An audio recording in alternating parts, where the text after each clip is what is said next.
जय श्री कृष्ण मित्रों। गर्भ गीता यह एक बहुत ही अनोखा पाठ है। श्रीमद् भगवत गीता में 18 अध्याय हैं, जिनमें कुल 700 श्लोक हैं और गर्भ गीता श्रीमद् भगवत गीता का ही एक भाग है। जिस प्रकार मंदिर के गर्भगृह में भगवान निवास करते हैं, उसी प्रकार भगवत गीता का मुख्य ज्ञान गर्भ गीता में समाया है। गर्भ गीता में जीव के जन्म और मृत्यु का संपूर्ण ज्ञान समाहित है। अपने परम कल्याण के लिए हर मनुष्य को इसका श्रवण अवश्य करना चाहिए। भगवान श्री कृष्ण का वचन है कि जो भी प्राणी इस गर्भ गीता का सद्भावना से विचार और मनन करता है, वह फिर कभी गर्भवास में नहीं आता। उसे जीवन मरण के चक्र से छुटकारा मिल जाता है और ऐसी पवित्र आत्मा को भगवान के श्री चरणों में स्थान मिलता है। इसलिए हम सभी को गर्भ गीता का अनुशीलन अवश्य करना चाहिए। गर्भावस्था में माँ संतान का भाग्य भी निर्माण करती है। इसलिए यह मान्यता भी है कि जो गर्भवती स्त्री गर्भ गीता का नित्य श्रवण करके सही चिंतन और मनन के द्वारा इसे अपनाती है, वो गर्भावस्था के दौरान आने वाली विभिन्न समस्याओं और अड़चनों को आसानी से पार कर जाती है। उसका गर्भस्थ शिशु श्रेष्ठ बुद्धि, श्रेष्ठ आचरण और शुभ संस्कार ग्रहण करता है। जन्म लेने के बाद वह आदर्श जीवन व्यतीत करता है। इस प्रकार गर्भावस्था के दौरान गर्भ गीता को रोज पढ़ने या सुनने से एक श्रेष्ठ और संस्कारी संतान की प्राप्ति होती है। तो आइए मित्रों, इस मुख्य ग्रंथ का पाठ श्रद्धापूर्वक प्रारंभ करते हैं। गर्भ गीता भगवान श्री कृष्ण और धनुर्धर अर्जुन के मध्य एक ऐसा दिव्य संवाद है, जिसमें अर्जुन उत्सुकता पूर्वक भगवान श्री कृष्ण से प्रश्न पूछता है और भगवान श्री कृष्ण संपूर्ण सृष्टि के प्रत्येक प्राणी मात्र के कल्याण हेतु अर्जुन के सभी प्रश्नों का उत्तर देकर उसकी जिज्ञासा को शांत करते हैं।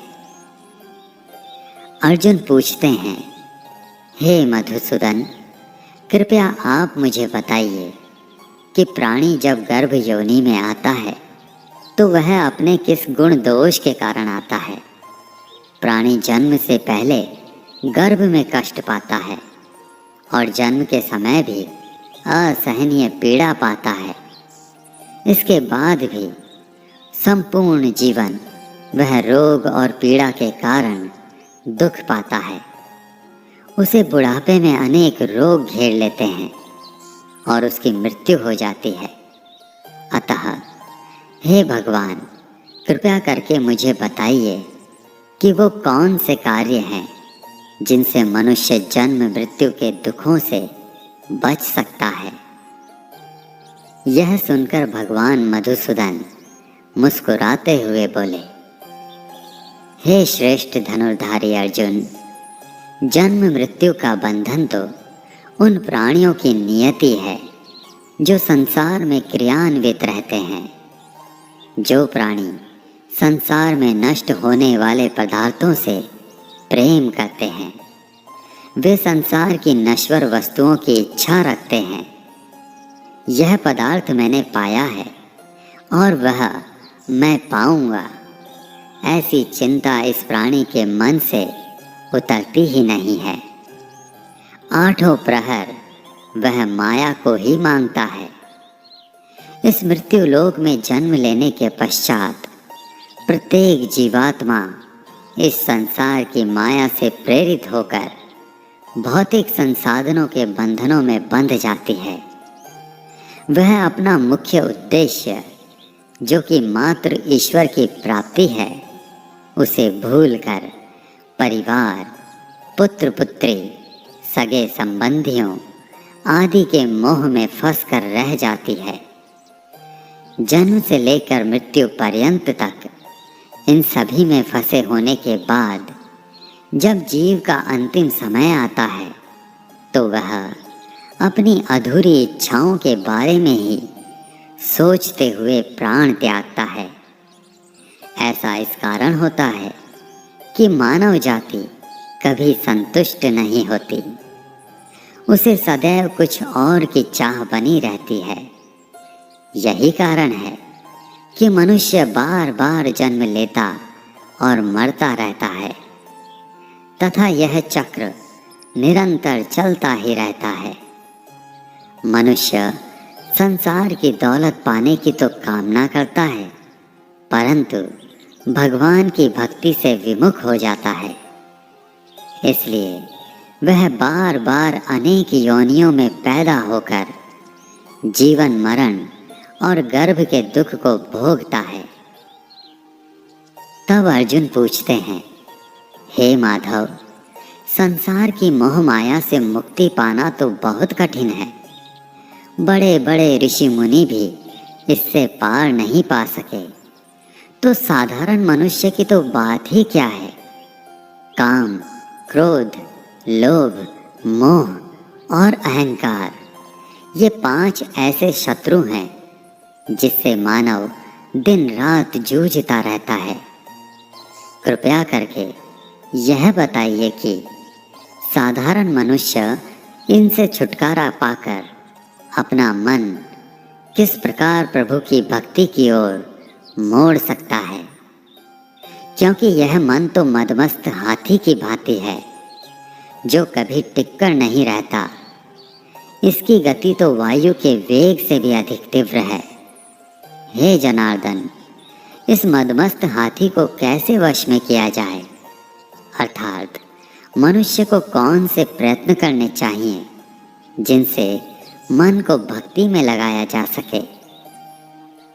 श्री भगवान कहते हैं, हे कौन्तेय, यह मन निश्चय ही हाथी की भांति है और तृष्णा इसकी शक्ति है।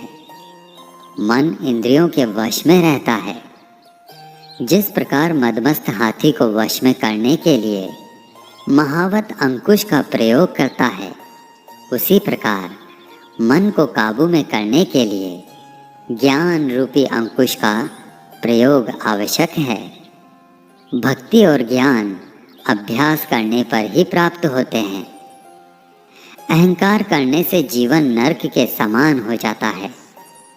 उसका मन सदैव व्याकुल ही रहता है तथा कभी भी शांत नहीं होता। फिर अर्जुन पूछते हैं, हे जनार्दन, कुछ प्राणी तो आपकी भक्ति करने के लिए वन और जंगलों में जाकर रमते हैं और कुछ सांसारिक मोह माया को छोड़कर जगह जगह भटकते फिरते हैं। अतः हे प्रभु, इस बारे में कैसे पता चले कि आपकी भक्ति किस प्रकार प्राप्त हो सकती है। भगवान ने कहा, हे अर्जुन, जो प्राणी मुझे खोजने के लिए जंगलों में फिरते हैं वे सन्यासी या वैरागी कहलाते हैं। वे सिर पर जटा बांधते हैं और शरीर पर भस्म लगाते हैं, लेकिन फिर भी वे मेरे दर्शन नहीं कर पाते हैं। उनके लिए मेरा दर्शन दुर्लभ है, क्योंकि उनमें भक्ति और प्रेम नहीं है। वे अहंकार में डूबे हुए हैं। तप या वैराग्य का अहम मेरी भक्ति पाने में बाधा डालता है। शुद्ध मन से भक्ति करने वाले सतत अभ्यासी जो काम, क्रोध, मोह, लोभ और अहंकार से परे हैं, मैं उन्हें ही दर्शन देता हूँ।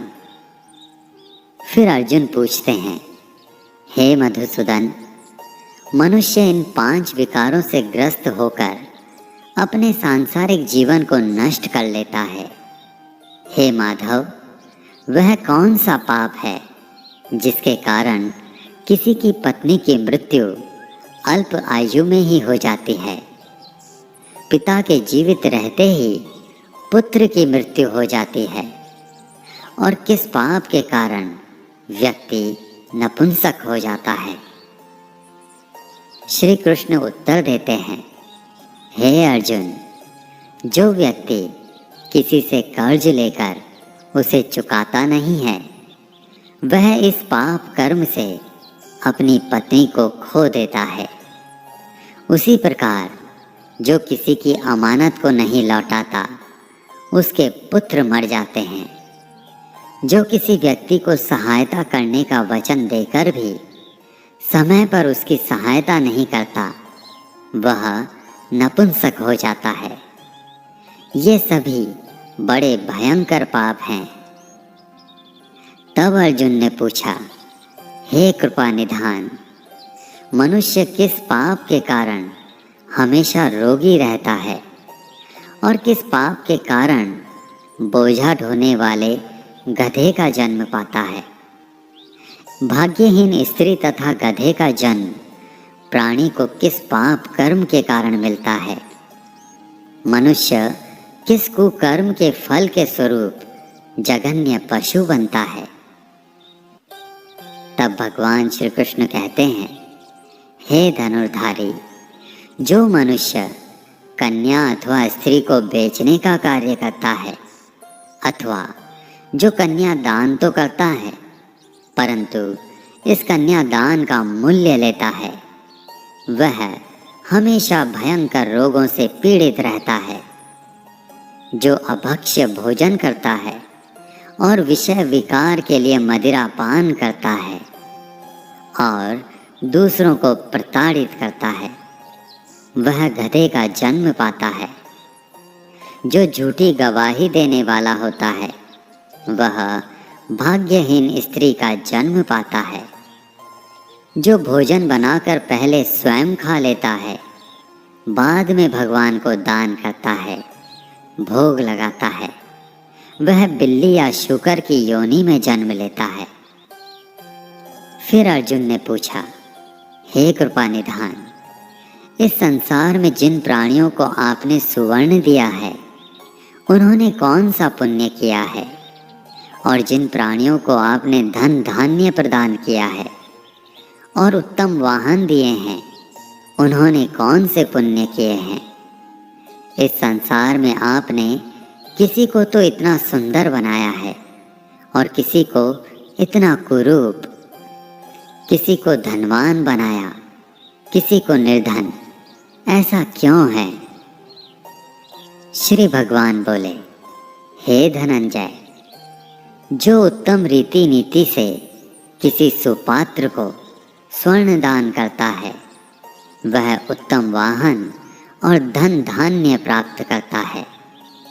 जो भगवान को साक्षी मानकर कन्या दान करते हैं, वे उत्तम पुरुष का जन्म पाते हैं। हे अर्जुन, जिन प्राणियों ने अन्न दान किया है, उनका स्वरूप सुंदर होता है और जिन्होंने विद्या का दान किया है, वे विद्वान होते हैं। जो संतों की सेवा करते हैं, वे धनवान और पुत्रवान होते हैं। अर्जुन ने पूछा, हे मधुसूदन, मनुष्य धन और सांसारिक सुखों के प्रति इतना मोह क्यों रखता है? तब भगवान श्री कृष्ण बोले, हे कौन्ते, जब प्राणी मेरी कृपा से वंचित हो जाता है, तब वह सांसारिक बंधनों के मोह में आसक्त हो जाता है। वह धन दौलत आदि से मोह करने लगता है। संसार के सभी बंधन नाशवान हैं। यही जानकर विवेकी प्राणी इनसे दूर रहता है। वह जानता है कि लाभ हानि, जीवन मरण, यश अपयश तथा मान सम्मान सभी कुछ ईश्वर के अधीन है। संसार में घटने वाली प्रत्येक घटना परमात्मा की इच्छा से ही घटित होती है। यही कारण है कि विवेकी जन दुख या सुख चाहे कैसी भी परिस्थिति हो समान भाव से रहते हैं। जो व्यक्ति सांसारिक मोह त्याग कर पवित्र स्थलों के दर्शन करके मेरी निष्काम भक्ति करता है वह राजा के समान सुख और ज्ञान प्राप्त करता है। इस संसार में सभी वस्तुएं नश्वर हैं, केवल मेरी भक्ति ही ऐसी है जिसका कभी भी नाश नहीं होता। अर्जुन ने पूछा, हे जनार्दन, मनुष्यों में शारीरिक रोग जैसे रक्त विकार, खंड वायु, अंधता तथा अपंगता आदि का क्या कारण है? ये रोग क्यों होते हैं? कृपया बताने की कृपा करें। भगवान बोले, हे अर्जुन, जो प्राणी मेरी भक्ति से विमुख होकर माया में लिप्त रहते हैं वे क्रोधी, रक्त विकारी, आलसी, दरिद्र, शील संयम रहित, खंड वायु जैसे रोगों से ग्रसित होते हैं। जो स्त्री अपने पतिव्रता धर्म का पालन नहीं करती वह संयम रहित ज्योतिहीनता जैसे विकारों से ग्रस्त रहती है। फिर अर्जुन बोले, हे मधुसूदन, कृपा करके गुरु दीक्षा के बारे में भी कुछ बताने का कष्ट करें। मुझे गुरु की महिमा के बारे में भी बताएं। श्री भगवान बोले, हे धनुर्धारी अर्जुन, तुम्हारा यह प्रश्न संपूर्ण मानव जाति के लिए कल्याणकारी है। तुम धन्य हो और धन्य है तुम्हारी जननी। हे पार्थ, ब्रह्मचारी और संयमी पुरुष जो ईश्वर की भक्ति और परोपकार में लगा हो उसे ही अपना गुरु बनाना चाहिए। गुरु के माध्यम से ही ईश्वर की प्राप्ति हो सकती है, अन्यथा नहीं। इसलिए अपने गुरु की देखरेख में ही मेरी पूजा करें। गुरु का निरादर करने वाला मनुष्य कभी ईश्वर की प्राप्ति नहीं कर सकता तथा वह आजीवन मृत्यु लोक में भटकता रहता है। ऐसे व्यक्ति का तो मुख भी नहीं देखना चाहिए। गुरु की कृपा से विमुख प्राणी का मुख देखना भी पाप होता है।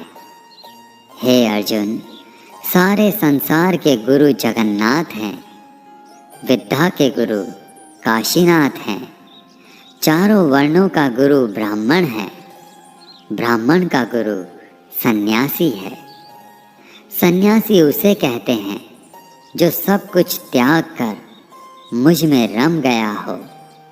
वह ब्राह्मण जगत गुरु है। जो गुरु का भक्त है वह मेरा भक्त है। जो गृहस्थ गुरु से विमुख होता है वह चांडाल के समान होता है।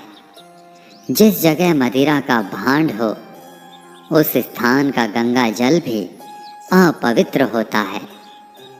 इस तरह गुरु से विमुख व्यक्ति का भजन भी अपवित्र होता है। उसके सभी कार्य निष्फल हैं। ऐसा व्यक्ति कुकर, शूकर, गदर्भ, काक इन योनियों को पाता है। वह अजगर सर्प के समान आलस्य में डूबा तिरस्कार पाता है। हे कौन्तेय, गुरु दीक्षा के बिना प्राणी का उद्धार संभव नहीं है। जो गुरु की सेवा करता है उसको कई अश्वमेध यज्ञ के पुण्य का फल मिलता है। हे अर्जुन, जो प्राणी गर्भ गीता में अंकित हमारे इस संवाद को पढ़ेंगे और सुनेंगे वे गर्भ के दुख से बचेंगे। वे नरक लोक की 84 योनियों में जन्म मरण के चक्र से मुक्त हो जाएंगे। भगवान श्री कृष्ण के मुखार बिंद से इस प्रसंग को अर्जुन ने बड़े ध्यान से सुना। इसी कारण इस पाठ का नाम गर्भ गीता है। इस प्रसंग को पढ़ने और सुनने से व्यक्ति को पुण्य का फल मिलता है तथा उस व्यक्ति पर सदैव भगवान श्री कृष्ण की कृपा बनी रहती है तथा उसकी सभी मनोकामनाएं पूर्ण होने के साथ साथ इस जन्म तथा पिछले जन्म के किए गए सभी पापों से छुटकारा मिलता है। हर रोज गर्भ गीता का पाठ करना या सुनना गर्भवती महिला के लिए अति उत्तम माना जाता है। हर एक गर्भवती महिला को गर्भ गीता का पाठ जरूर जरूर करना चाहिए। इससे उसकी संतान अच्छे विचारों और संस्कारों वाली बनेगी। मित्रों, मैं आशा करता हूँ कि आपको यह वीडियो अवश्य पसंद आया होगा। वीडियो को लाइक और शेयर करके कमेंट में जय श्री राधे कृष्ण लिखना ना भूलें और ऐसे ही ज्ञानवर्धक वीडियोस पाने के लिए हमारे चैनल को सब्सक्राइब करके घंटी ज़रूर दबा दें। भगवान श्री कृष्ण आपको हमेशा प्रसन्न रखें। जय श्री राधे कृष्ण। राधे राधे।